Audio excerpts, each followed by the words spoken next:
Everyone, কেমন আছো সবাই? আশা করি সবাই খুব ভালো আছো। আমিও খুব ভালো আছি। পঙ্কজ পূজার লাইফস্টাইলে তোমাদের অনেক অনেক স্বাগতম। চলে এলাম নতুন একটি রেসিপি নিয়ে। আজকে বানাবো বাড়ির পুকুরের ধরা চিংড়ি মাছের মালাইকারি। প্রথমে মাছগুলোকে কেটে ধুয়ে ভালো করে নুন হলুদ মাখিয়ে রেখে দিতে হবে কিছুক্ষণের জন্য।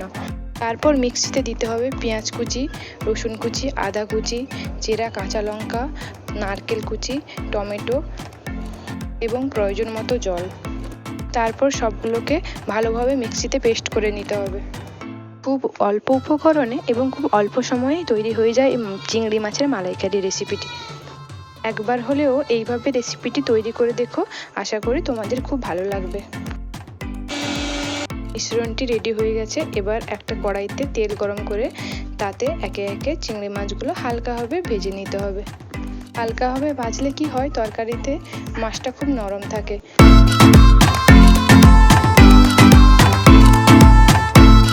মাছটা হালকা লাল লালভাবে ভাজা হয়ে গেছে। এবার তুলে নেব একটা পাত্রে। এরপর সেই একই তেলে সামান্য পরিমাণ তেল অ্যাড করে পেস্ট করে রাখা মশলাটা দিয়ে দিতে হবে। এখন খুব অল্প আঁচেই আস্তে আস্তে করে মশলাটাকে খুব আলতোভাবে নাড়াচাড়া করতে হবে। কিছুক্ষণ ভালোভাবে কষাতে হবে মশলাটাকে। মশলা থেকে হালকা হালকা তেল ছেড়ে এসছে। এখন দিয়ে দিব লঙ্কার গুঁড়ো এবং হলুদ গুঁড়ো। হলুদ গুঁড়ো এবং লঙ্কা গুঁড়ো দেওয়ার পর কিছুক্ষণ কষিয়ে দিয়ে দিতে হবে সামান্য পরিমাণ জল। জল দেওয়ার পরও বেশ কিছুক্ষণ মশলাটাকে কষাতে হবে। কিছুক্ষণ কষানোর পর এখন ভালোভাবেই তেল ছেড়ে এসছে। এখন দিয়ে দেব ভেজে রাখা চিংড়িগুলো দিয়েও বেশ কিছুক্ষণ কষাতে হবে। আসলে এই চিংড়ি মাছের মালাইকারিতে যত ভালোভাবে কষাবে তত রান্নাটা সুস্বাদু হবে। আর পুরোপুরি কষানো হয়ে গেছে। এবার দিয়ে দেব প্রয়োজন মতো জল। জল দেওয়ার পর 5 মিনিট মতো ফুটিয়ে নামিয়ে নিলেই রেডি গরম গরম চিংড়ি মাছের মালাইকারি।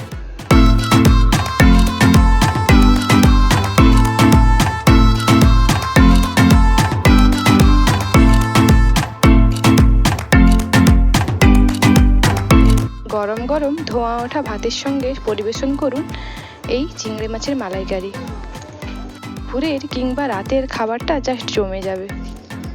রেসিপিটি ভালো লাগলে লাইক কমেন্ট শেয়ার করো। দেখা হচ্ছে নেক্সট কোনো ভিডিওতে। Tata, by.